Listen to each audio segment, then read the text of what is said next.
to do. But what I like to do here is to start kind of wrapping up what I've got to say about the history of the music business and um, the passing of the album as the primary art form from the album to, say, the single and the a la carte sort of approach um, is not really recognized in the book as much as I think that it deserves, given the amount of, say, pre-production and songwriting and the idea of the album as almost like a sonic analog to a photo album, right? It's the sonic version of a photo album where you've got a moment in time that is represented by a collection of different single kind of snapshots. So each of the songs and the way that they're organized, how the album opens up and is sequenced, and what it's talking about. There's a sort of larger artistic statement and a coherence of all of the songs that an album, when it's done well, can represent. And so I wanted to take today's presentation and talk about the most significant breakthrough albums in the album era, which would be, really say 60 to, the end of the album ostensibly is the rise of Napster, so 60 to say 2000. So I want to kind of use this presentation to look back at breakthrough albums. All right, let's see if I can get, there we go. Okay, so what makes for a breakthrough album? As I mentioned, these are going to be, chronologically arranged, so there's no preference that I'm giving to any one album other than at the end, I'm going to leave the number one breakthrough album in terms of cultural impact through radio play and sales. I'm going to kind of bury that for you guys and let you have, have at it, make your best guess, see if you can figure it out without using the internet. In the comments section to this video, I'd be interested to see what you guys come up with. So I'm going to leave that as a mystery at the end. So anyway, I'm going to present to you this chronological arrangement. They have to be iconic, meaning that it's a kind of a household. Everybody knows, any music fan or somebody who's aware or is alive and listens to popular music would know about these albums. And that's relative to the mainstream. So these are not iconic relative to, you're not going to see like a jazz album on here or a blues or like a, like a religious album. These are going to be albums that are mainstream popular music albums of these different periods. They can be one or more of the following. They can be either the introduction to a new genre or the high point of a genre.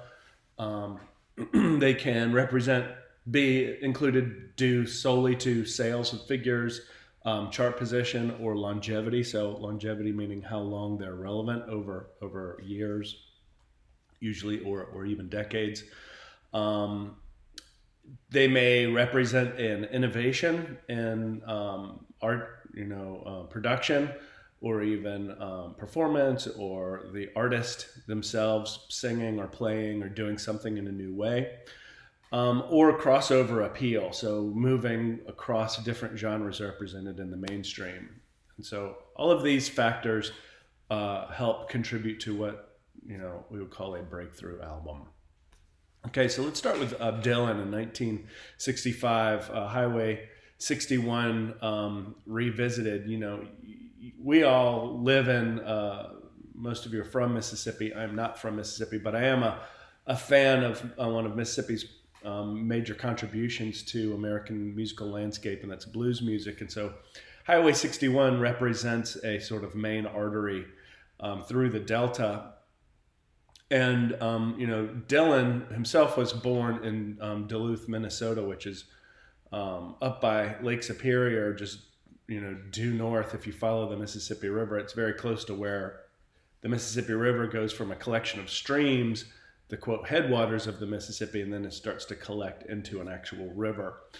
And so, Highway 61 kind of connects this main artery, the Mississippi River, as a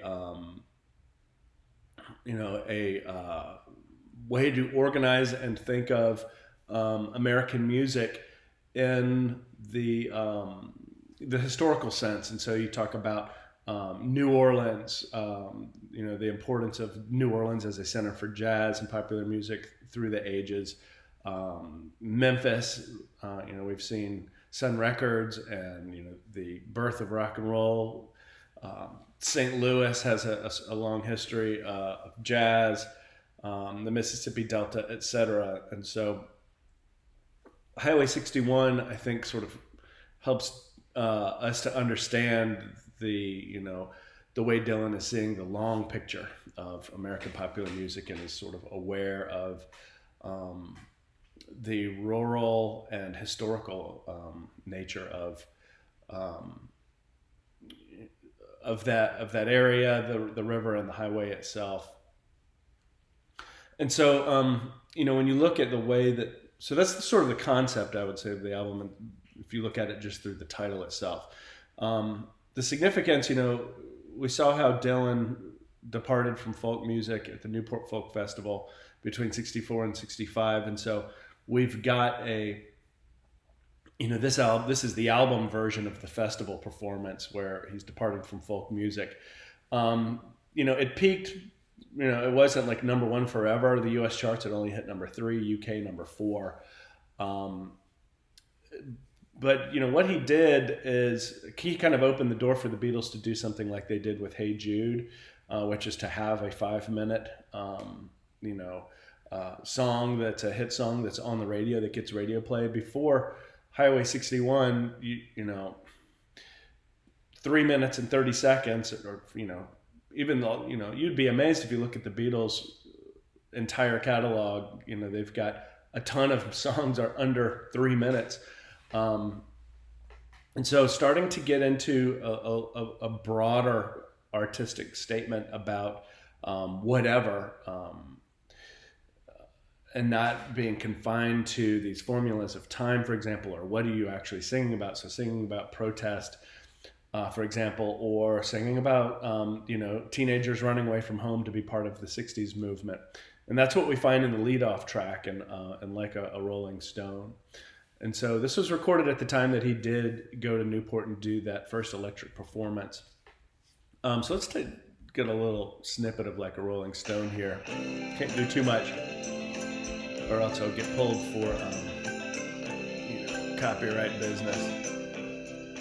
So you can hear it's electric, but it does have some of that jangly guitar sort of acoustic background. As you stare into the vacuum of his eyes. Okay, so that's the sound and kind of feel of the song. So he's recognized for his poetic diction, and so a lot of imagery going on. And so his you've got the organ and the piano are foregrounded, as opposed to typical, electric guitar or lead rock and roll instruments. His voice has an abrasive quality. It's a little bit nasally, kind of high end, and so it's kind of like his harmonica playing. It's not super traditional or conventional, but it is very unique and recognizable. So this song itself, let's see here, is a verse chorus form. And so he sings a couple verses and then resumes with this, with the chorus that is the same throughout the song. But the verses themselves are very long. And so you're talking about 40 bars of music, as opposed to a blues, which would be like 12 bar form. And so, there's a lot of room for him to elaborate his poetic sort of vision. And so each verse poses 3 questions that are all answered in the chorus, right? And so the lyrical content, what he's talking about in Like a Rolling Stone is, and keep in mind, this idea of Rolling Stone is not only to become one of the names of one of the most famous rock and roll bands to follow the Beatles, the Rolling Stones themselves, but it comes from a Muddy Waters song title. So we're talking about the Mississippi Delta, Highway 61. There's a resonance there, right? So in this case, the Rolling Stone is referring to a young woman who basically is running away. She's leaving this sort of sheltered life of privilege, and heading west or joining the hippie movement, and sort of getting demystified or woke about the reality of life on the streets, or without all of the things that she considered to be normal. And so this strikes a note, with respect to the vast amount of teenagers who were either rebelling locally and staying at home, having trouble at school, or just leaving home, leaving their towns and going out to San Francisco, or whatever the case may be. There's a lot of California movement in the mid-'60s, obviously. So let's check out a little lyrical excerpt here. So you've gone to the finest school. Nobody ever taught you how to live out on the street. You're going to have to get used to it. So it's kind of busting that bubble of a sheltered lifestyle, and that's really what this song is about. So it's aimed at a very specific type of experience. So how does it feel to be without a home, like a complete unknown, like a Rolling Stone? And so there's an introspective turn of reflection there. So let's turn now to Beach Boys. So the very next year, two for the 60s, there maybe even more than that. So Brian Wilson was born in 1942, is the group's sort of creative visionary. He took after and idolized Phil Spector in terms of his production, his innovative production techniques.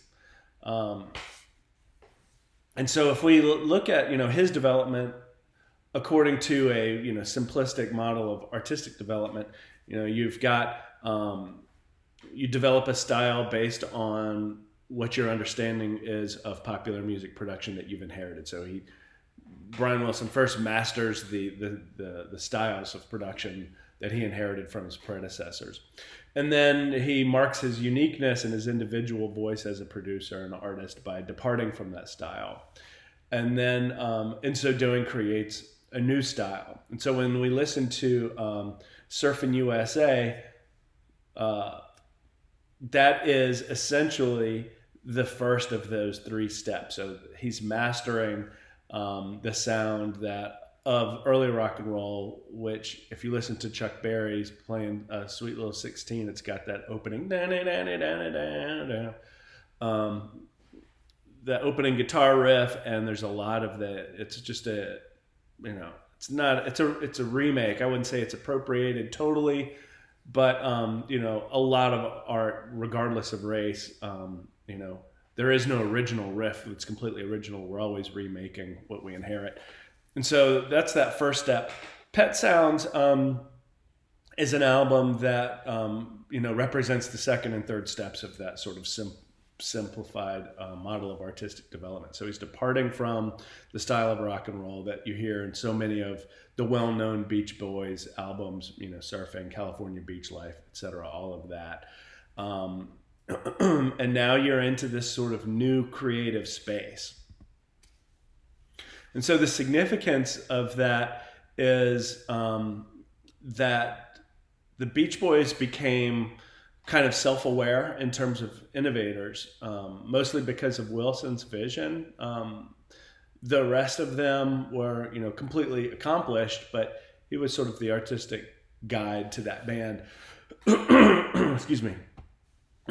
And so as a result of that, the Beach Boys, and as a result, I should say, of their extremely successful, they became very visible by replicating and recasting, Chuck Berry's sound into a California surf sound. But by departing from that, as at the top of their arc, they became really the only American band to sort of have to be able to converse with artistically, or even challenge the dominance of the Beatles, who were, clearly a global force at that time. And so this is what we see going on with pet sounds. And so as a result, we could say that it's, one of, along with, Highway 61 Revisited, one of the first true concept albums. So it's an artistic statement in and of itself, more so than it is reducible to any one song or even the sequence of the totality of the songs. And so there is this narrative that you find that is implied that goes across, that sort of combines those two. It's this, in every song carries that narrative forward, sort of like a play. And then as you move through the sequence of the album, you are learning more about the story that they want to tell. And so it's sort of similar to, in fact, if we took the narrative of the Dylan Highway 61 Revisited, or I'm sorry, of Like a Rolling Stone that we just saw, where you've got this sort of youthful optimism is represented in, their song, Wouldn't It Be Nice, that becomes displaced by, this sort of disillusionment and introspection that we saw in the, the experience of the homeless and unsheltered, girl from the Dylan song. That second phase starts to be played out in songs like Caroline No, for example. And so that the idea of a concept album, sort of, there's an innovation there that's important moving forward for the album as an art form. Now, in terms of other innovation that you find with pet sounds, there are completely new horizons or new ways of recording popular music that had never been done before. So when you look at the use of orchestral instruments, that hadn't been done. It became associated with the Beatles, but that was after 65 or 66. And so you start to see a sort of dialogue that's really interesting between the Beach Boys and the Beatles, in particular Brian Wilson, and then the totality of the Beatles. So use of an orchestral sound, unusual sounds like the theremin, which is like it's a little device that has a field that generates a magnetic field, and as you move your hand to it, it varies. It does pitch variation, and so when you hear good vibrations, that that's the use of this theremin, which is really cool. You should look at that if you want on YouTube, for example, to see how a theremin works. And so the value of the album is it's pushing the bounds of artistic vision, and the using the album as a vehicle to push the bounds for what popular music can be, the scope of artistic vision, and the depth of it. And so we can look a little bit at Good Vibrations. Here's the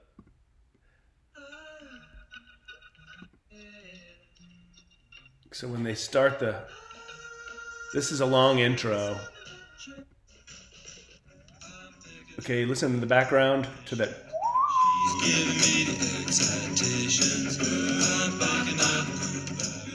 Okay, so that's actually somebody just playing with their hand in an electromagnetic field. The closer you get, the higher the pitch goes up. And so the way that they treated form, in terms of the arrangement, really had no name, and so they were liberated from formal structure with this Good Vibrations form. So it has form A, B, C, which is, very traditional and common, but then they depart completely from that halfway through the tune, and then comes back to the B form, but it's an altered B form. And so you've got this idea of a journey that goes, in which things change, and so that in itself invites deeper level of interrogation, interpretation, if you want. So I invite you to look a little bit more closely at the tune. I would play, that sort of departure at 1 minute and 45 seconds into the tune. But like I said, I don't want to get into getting this thing yanked for copyright reasons. So as I mentioned earlier, the success of this album, and in particular how it's pushing the boundaries of what an album could be on the artistic side, invited or definitely got the attention of the Beatles, who, in 65 you're talking about like Rubber Soul, for example. And so the Beatles were kind of on their Dylan trip at that point in time, but the Brian Wilson and the Beach Boys were one step ahead, and so it got the attention of the Beatles. And so in interviews, Wilson admitted that Pet Sounds was a response to Rubber Soul. And so Rubber Soul, it does, have its Dylan moments, but it's also branching out. And so he was aware, I think, of it, as everybody was, but was actually he had the artistic capacity to respond to the Beatles with an album of his own. And so the Beatles were inspired by Pet Sounds, and then turned to what's oftentimes referred to as the ultimate concept album, which would be Sgt. Pepper's Lonely Hearts Club Band. And so we're going to look at that one next. But, Wilson, before we do, it's important to recognize that, you've got one of the greatest songwriting duos in the world with John and Paul, and then you've got the very unique mixture of the four core Beatles. But you've also got their producer George Martin, who has this very strong thumbprint over their initial development until they got past. It sort of culminates, like his presence culminates, I think, on Sgt. Pepper's, and then they start to become more self-producing after that. And so what's going on is you've got these five, fantastic minds from the UK, and you've got Wilson on the other side, who's really the sole sort of, you would call that an interlocutor, like the sole correspondent on the US side in terms of carrying on this artistic conversation. And so he's a single visionary carrying on this artistic conversation with five fantastic minds of music history in the Beatles, the four performers and the producer, Martin.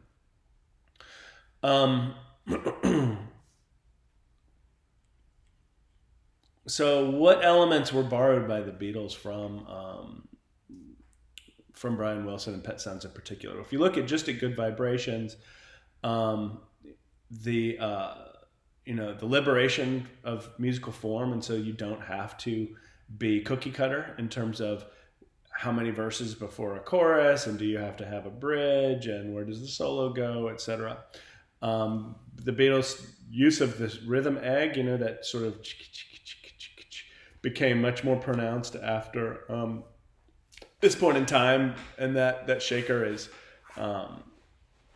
today we use a rhythm egg, but at the time it really had like similar, but not exactly the same. But that was an instrument that was used heavily on Good Vibrations and on that album. Choral layering, and so having backup vocals, so doing a pass with two or three voices and then doing another pass and another pass, you get this sort of layering, more massive, more wide, dynamic choral background effect. Beatles made a lot to do with that. If you ever listen to Because off of Abbey Road, that's a really good example of how lush and rich vocal layering can be.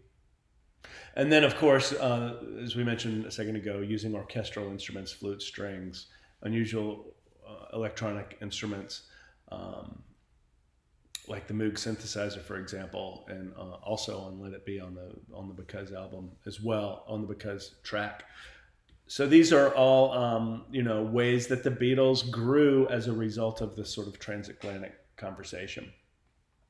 When you look at, Sgt. Pepper's Lonely Hearts Club Band itself, there's this sort of very intentional framing that they have. So when the album opens up, you've got this sort of, you're going to a show and you can hear the orchestra warming up as people are taking their seats,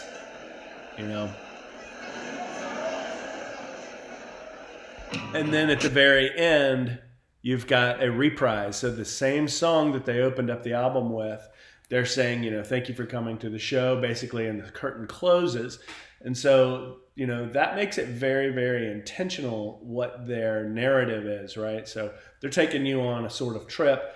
And when you look at the album cover, it's remarkable. We'll look a little bit more closely at this in a minute. But you've got them. So these are all sort of wax figures that they had created, or, cutouts that they had in the background. But there are some wax figures around them. And so this is their 1967 version of themselves. They renamed themselves as a completely different band. They look completely different. They're all like day glow with fluorescent colors and really bright. And then next to themselves over here is the previous version of themselves. And so this is a detail that's, I think, oftentimes missed on this album, that you have a explicit departure, and they're playing with their own identity here. So they're saying, okay, this is what we used to be, right? They're in their suits. It's gray, very sort of formal, black tie and their suits. And then now you've got right next to them this completely reimagined version of themselves.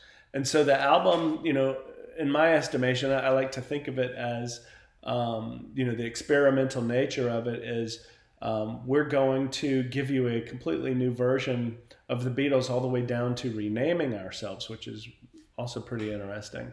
And so that's one way to kind of look at this, at the concept. Different scholars there's been a ton written on this album, of course. I mean, it's one of the greatest concept albums. And it's right in the summer of love, in 67. And so some scholars refer to what's, a dual structure of communication, meaning that, it's like a critique on the experience of being a pop icon. And so they're, playing with their identity, they're reforming themselves. But there's also this the album as a ticket to a show, right? We talked about how it opens up and closes as a show. And so the album is a ticket that, when the consumer buys it, is implicitly, accepting to go on this trip. Or go to this show, to this theatrical experience, right? So there's a level of the imaginary that's being provoked. Now, this makes complete sense to us now, 60 years later. But at the time, it was pretty revolutionary. And so what kind of journey are we talking about? And so it's not really determined. And that's another stroke of genius, recognizing that as artists, whoever receives or consumes art, what they make of that, the truth of that artistic experience for an individual consumer, is completely contingent on their own experiences, what they're ready to see, how it makes them feel. And so it's very relative. So you think about like Einstein and relativity, like the idea of a single what this is supposed to mean for everybody is thrown out the window, and they're like, this is your particular trip, this is your truth, and so we're going to take you with us, and then it's going to be what it is for for everybody on their own, as a result of their own experiences. So there's different sorts of strategies that are implied. We talked about going to a show, as a framing device.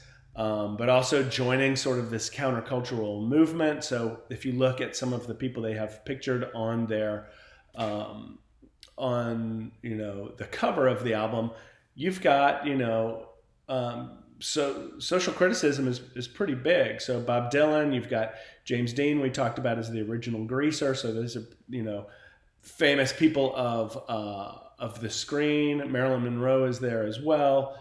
Marlon Brando. So you've got like rebellious figures of rebellion, but you also have, Karl Marx, communist thinker and philosopher, Oscar Wilde.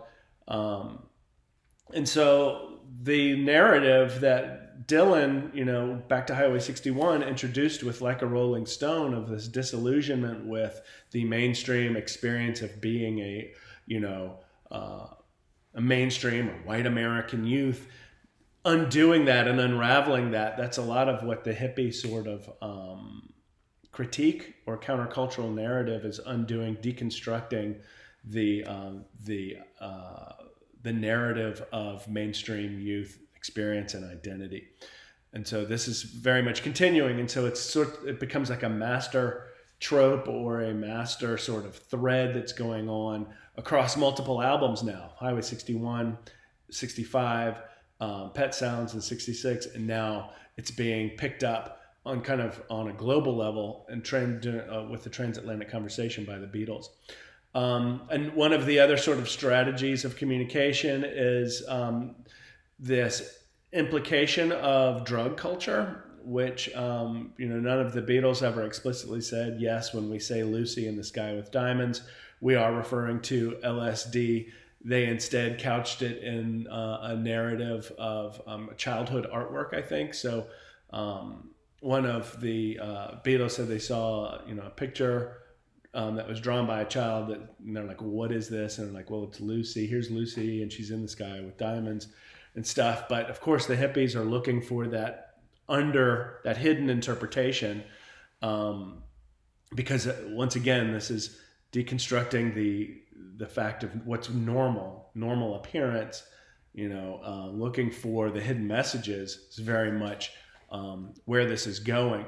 And so, in terms of just the awareness that's being cultivated by hippie culture. And so there's been a long-standing assumption that Lucy in the Sky with Diamonds refers to one of the main ingredients for sort of tuning into this countercultural awareness of what's not being talked about in mainstream culture, or ways of knowing that are outside of school. You drop out of school, it's because there are other mysteries, oftentimes mystical revelations that are awaiting us. And so LSD was taken as one of those, as a key to kind of access this alternate area of knowledge. And so this develops through, the late 60s and through the 70s, probably still going in some, iteration. And, another way that they kind of hook the listener is this idea of moving through both genre and soundscape. And so the soundscape itself is very, very broad, including, everything from traditional rock and roll up through, Indian instrumentation. I don't know if they've got synthesizers involved at that point or not, but a sort of international feel, definitely some orchestration in there. You look at When I'm 64, very intentional, retro sort of element in there. And so it just blasts everything wide open, and they refuse to be in any sort of box of what's expected. So here are all the people on the cover. I'll just leave that for you guys to check out, but you can see, those are specific artistic choices about who are we going to put standing with us as this sort of revolutionary countercultural crew of people to create this new awareness. And so this is the list. And so this is 61 different faces and figures on there.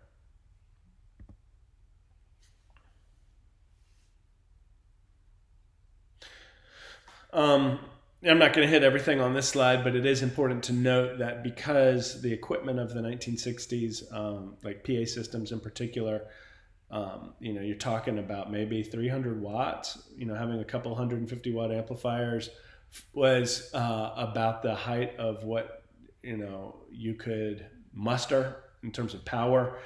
The Beatles basically had no chance to be heard at their shows because they were the first ones to play, at a sports stadium, for example. So you've got 60,000 people trying to hear a 300 watt, broadcast from, center field or whatever.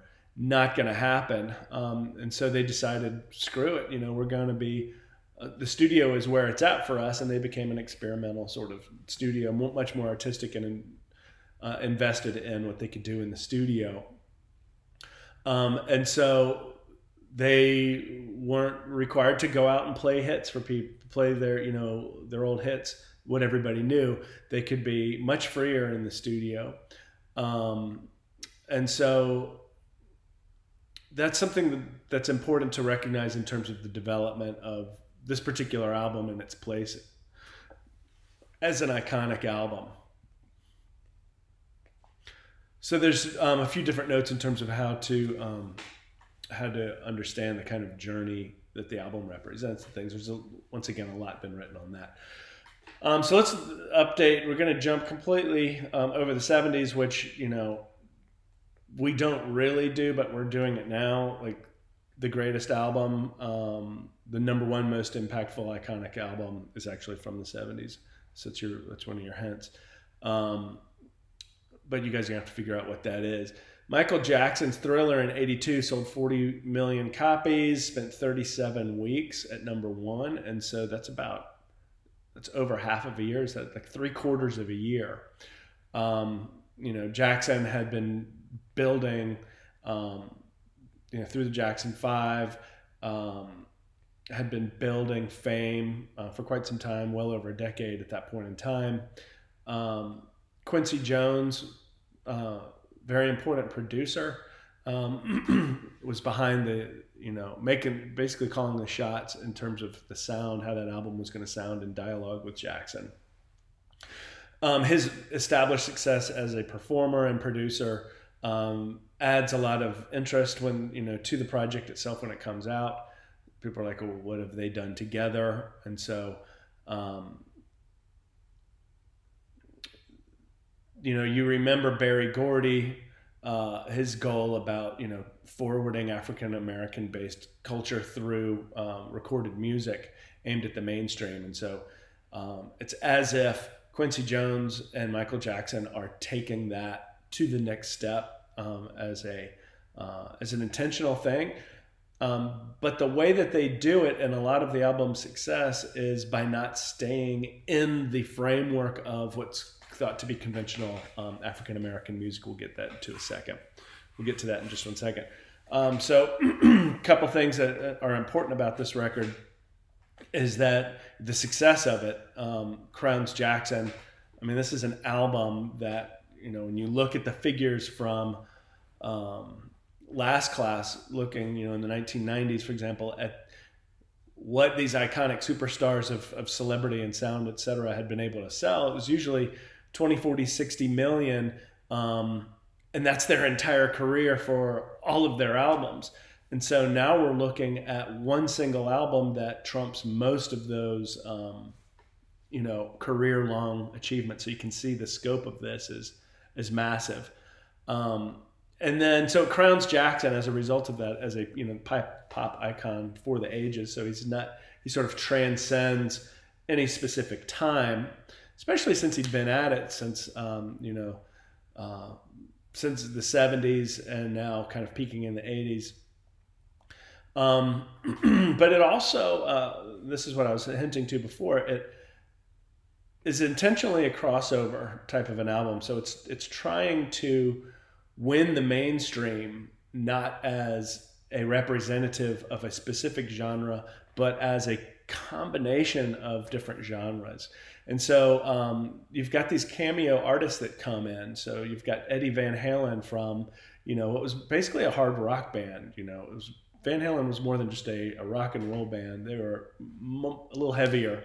And so he brings in Eddie Van Halen, the kind of king of the heavier rock and frankly white-driven rock sort of genre, brings him in, brings in Paul McCartney, for Pete's sakes, of the Beatles, to sing with The Girl Is Mine,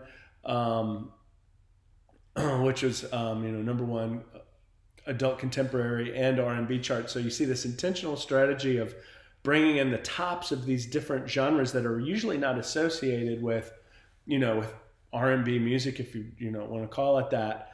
And so songwriting across the boundaries. So Beat It has that harder rock sound, 2 million copies. Soft Pop with The Girl Is Mine and Paul McCartney, 1 million copies. Funky R&B with Billie Jean, synth-driven pop with Thriller. It's like very... there are a lot of different tentacles going out into the mainstream there. It does not, however, continue with this sort of concept album that we saw in the 1960s. Instead, it's a collection of jewels that each stand on their own merit to create like a super album, right? And so having Quincy Jones in there, like I said, brought a certain amount of eyes and ears to the project itself. Let's talk a little bit about that. So, there's a little note down here at the bottom about where the Billie Jean bass line came from. Quincy Jones and Jackson, I think both agreed to just give Michael Jackson credit for that amazing bass line, like boom, boom, boom, boom, boom, boom. But in fact, this is something I discovered by being a music freak, is that it's really Quincy Jones is the common link there. Before producing and doing the Thriller album, Quincy Jones worked with Donna Summer to do a song called State of Independence. And State of Independence was itself a cover song that was created by a synth act called Vangelis, and then he did a duo album called John and Vangelis. And so there is the bass line actually goes all the way back to that, but it just doesn't have the funk to it. The notes are there, but the space that creates the funk is not.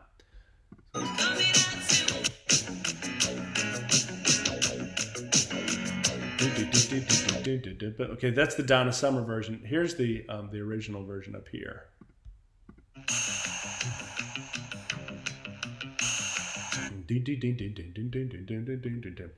Now, when you put the funk in there, you give the thing space to breathe, and you put the emphasis, where it belongs. Same notes.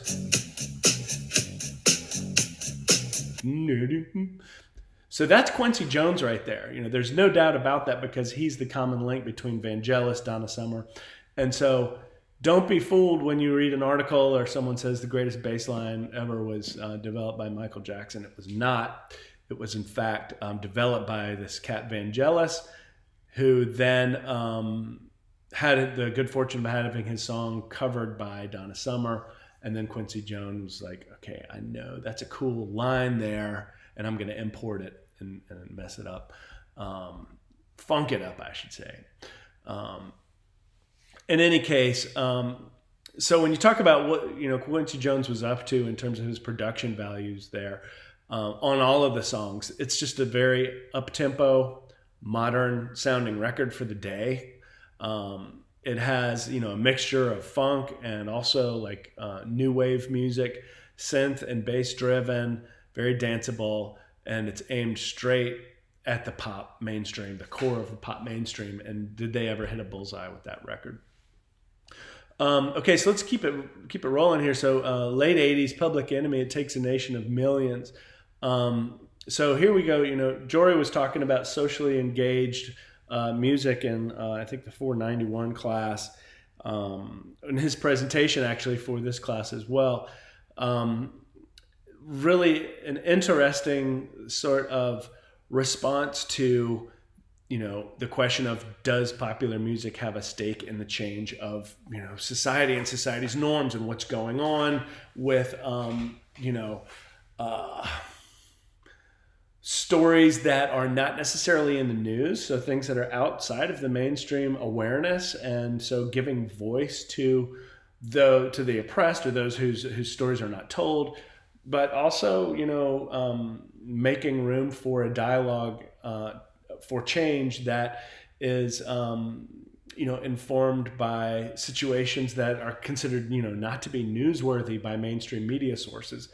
And so that in and of itself, especially coming from a new version of blackness that is not conciliatory, right? It's not trying to play along with what pop music is. It's not inside the box of like what makes for good pop music. This is like, no, we got to have a conversation about what needs to be changed here. And I'm getting pissed off about the fact that we haven't been able to do that successfully. And so there's this sort of engaged is a euphemism there, right? It's pissed off, in fact. But there are, there is a tradition, I guess you could say, about socially engaged or politically engaged black artists on record. By record, I mean vinyl. So Gil Scott-Heron of the 1970s, the last poets, and so they're picking up. There is some tradition there, but it was way out on the margins of society, right? So here's that mainstreaming effect again. They're able to bring this style of preaching, and I use that term very, very loosely there, but the style of, I would say, engaged political or social discourse, to then turn around and inspire this long list from, Ghetto Boys to Ice-T, Eminem, NWA, across the board. So this is a major album here. Okay, so 49 weeks on the Billboard Top 200 compared to 39 weeks for Jackson being at the number one spot. So a long sort of shadow for this album. So the messages continued to be broadcast for a long period of time, even if it wasn't in the number one spot. It peaked at 42, but certified platinum, so a lot of distribution. The use of sampling technology was big there, so borrowing pieces of pre-existing recordings and then importing those into a new record is what a sample is. I'm sure most of you know that. So they also have a sort of strategy of theatrical representation, same kind that we saw with the Beatles, perhaps not, but the same general idea. And so looking at the band's famous sort of logo there, you've got a black man standing in the crosshairs and the term Public Enemy put underneath of that. And so what is our, being criticized or taken apart here, or critiqued, I should say, and taken apart, is the presupposition that, of black identity relative to, normal mainstream society. I think there's the anger is coming from that question more so than any one historical instance, right? So there's this sort of oppositional relationship to where if you're black, you're automatically assumed to be a problem of some kind, right? And so Public Enemy is immediately engaged at that level of social discourse right there, and that just by virtue of their of their logo / icon. So the cast of characters, you've got two MCs in the band. William Drayton as Flavor Flav is the kind of foil, so he's a little bit wacky, goofy, and sort of lighthearted and comical in a way. And what a foil means is anytime you've got like a sidekick, the personality of that sidekick is usually intended to bring the larger message of the main character, into the foreground, or into relief, as it's called. And so that's Chuck D. He's delivering the serious message, and you've got Flavor Flav kind of as a more lighthearted. So it's not all too serious, but it still brings that serious message up a little bit higher into awareness. One DJ, Terminator X, and then you've got this kind of additional theatrical personnel like the Bomb Squad. So you see like this military theme here, not just in the logo, but also in the way that they understand and present their artwork. Like they are at war against a disinformation campaign, essentially, about what black identity is. So So you've got to have a minister of information. Who's going to tell the truth, right?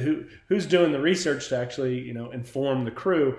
And so there's Professor Griff, the security of the first world. So you've got this militarized, like in camo dance unit, the bomb squad, another dance unit. So 10 dancers. So big, production here. Looking at the Night of the Living Bassheads, some of you all, tore this song apart in your, and by that I mean like analyzed line by line the the lyrics in your questions, and then some of your papers that you've submitted for the Friday assignment. But bass, it's got that play between the bass guitar, but it's spelled B-A-S-E, and so we're talking about free bass, or basically smoking, a version of cocaine there. And so the Night of the Living Bassheads is using music and using that play on words to critique the crack cocaine epidemic. And so you've got like some of the imagery in the song is, representing the victims of crack cocaine as like inner city blight and zombies that are shriveled to the bone. And at the very beginning of the song, you've got a black nationalist sort of revolutionary in the ilk of Malcolm X, for example, Khalil Abdul Muhammad's famous lines from his speech, and talking about critiquing the black men or black society about staying kind of on point and not losing their sense of identity, like that they need to recognize they remain in a struggle for claiming an authentic version of their identity as a people. And so he's saying, by many of us, the way we act, we've even lost our minds. That is the introductory message to this entire song. So we're going to keep people honest about their own behavior and actions in the world, and not completely losing it, even though you're under a lot of duress. I can't speak to that obviously, but even though you're involved in this struggle for yourselves.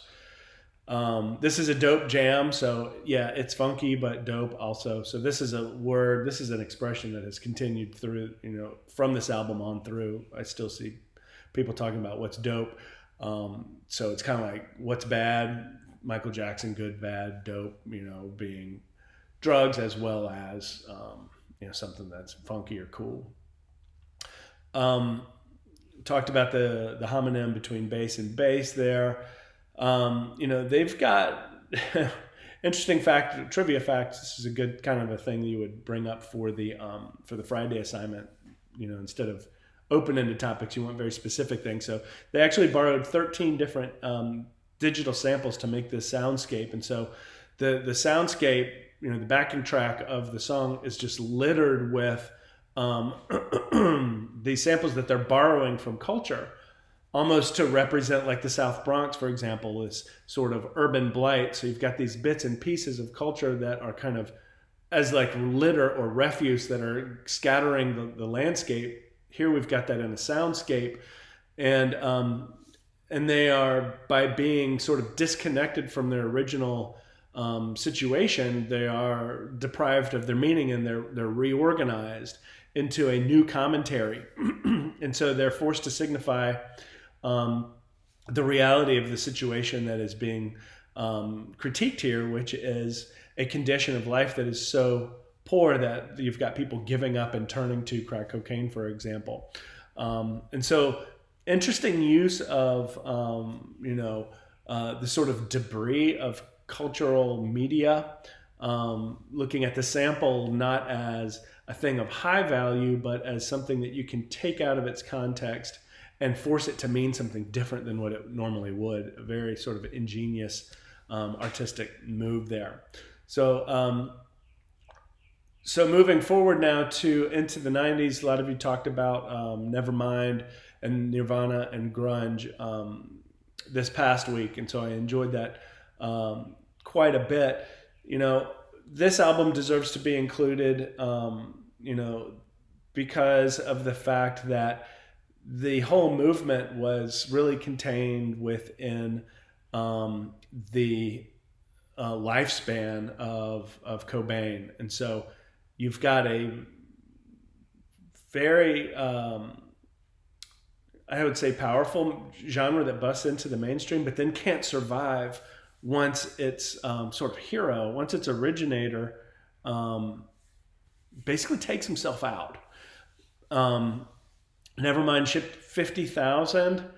They didn't expect much to happen with it because the first release called Bleach in 1989 only sold 35,000. So they're like, okay, the band is good. You know, they're about to the level where a major will start looking at them. So they're like, okay, well, we'll ship. If the first album sold 35,000 units, we'll go ahead and, you know, ship 50,000. And then what happened was it sold 10 million units domestically, and probably closer to 20 or maybe even 30 internationally. And so that is, you know, once again, talk about a very successful record. And so the album introduced to the mainstream, brought, you know, mainstreamed the entire genre of grunge music, sort of like an offshoot of alt rock, but also had alternative punk, metal, and indie rock within it. And let's see what the next slide is.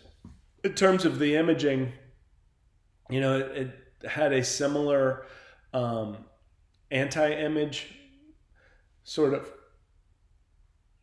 of posturing as punk did.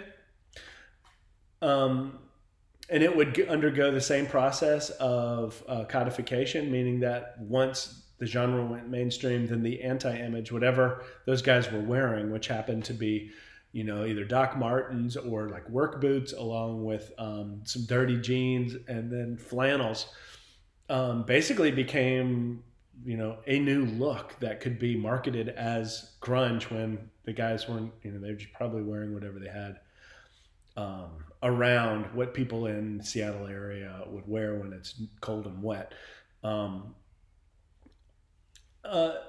In contrast, however, they weren't really enamored with the idea of success, and this is really where grunge takes on an interesting moment of uniqueness. We kind of get some insight. Like they just weren't at ease with the idea of success, so they were not bent on having. It's like the messaging was more important, and just the fact of expression and having a form, a format, or a forum to present their art, like a stage, was the most important thing. But having success, like they weren't necessarily always enamored with their own fan base. Sometimes they would, intentionally provoke their fan base by, doing things that were so anti-rock, like kissing each other on stage or wearing dresses. And so they're, mocking celebrity success was a script that they were completely willing to play out. When you look at if you want a good representation, I would say of their attitude, just look at their one of the Sub Pop press releases. Their relationship with regard to success was really ambivalent. So I'll let you read, this little section right here. That release, I think, probably tells you as much as you would need to know about what their agenda is. And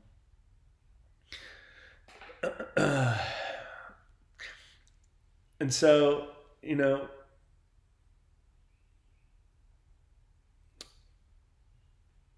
now that you've had a chance to read that,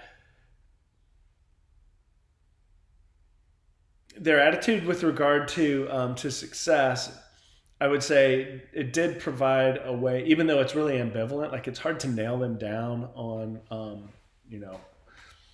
what they're about and what's important. If they have got an agenda as artists, like that doesn't seem to be something that has been thought out, at least in the example of Nirvana. but that ambivalent sort of attitude did provide a way, I think, for the quote grunge generation or fans of grunge to react to their own ambivalence about, the experience of growing up capitalist. We're not fans of the way corporations treat the environment. However, our ability to retire, to have a retirement, in many cases is contingent on the success of corporations. And so fighting the hand that feeds you a little bit, I think that grunge provided a way through some of those concerns and considerations. Okay, so now we're to the end of my presentation, and so I want to leave this with you, and so ask you. So I've provided you with this list of breakthrough albums, but I've intentionally hidden one from the 1970s. Excuse me. And so the only hint. I had to blow my nose. The only hint that I'm going to give you about this is that, yes, it is a 70s album. And it is greater than all of these top albums from the 70s. So you've got, acts like Pink Floyd with The Wall, 17.6 times platinum, 30 million albums worldwide, through 2 albums from the Eagles. Talk about a huge band from the 1970s. 74 million albums between the greatest hits and Hotel California alone. That's pretty major. Bee Gees, we talked about them with Saturday Night Fever. You've got Zeppelin on there, Fleetwood Mac. And so the question is, what is the missing album? Do I give you another hint?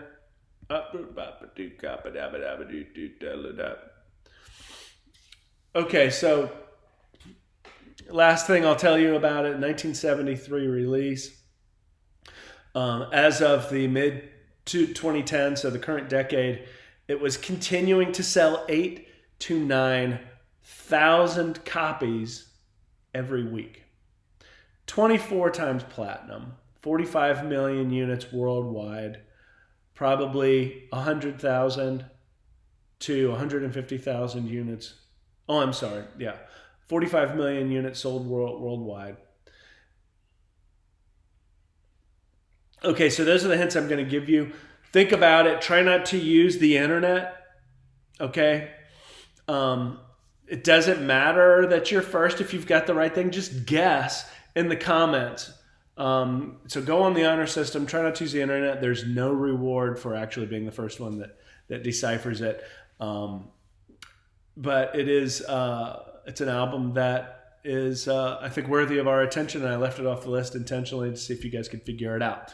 I will be talking to you all again next week. I've got one more concluding presentation. I've really enjoyed the class, despite the fact that we've got this kind of unusual circumstance. I am going to send out a survey about, what you guys like and what you don't like about, how you would, if you had the ability to organize this course as an online course, for example, what types of things would you like to add, increase, detract, or remove? So be looking for that, because I want to be prepared in case of the fact that this becomes more, comes back again in the fall or whatever.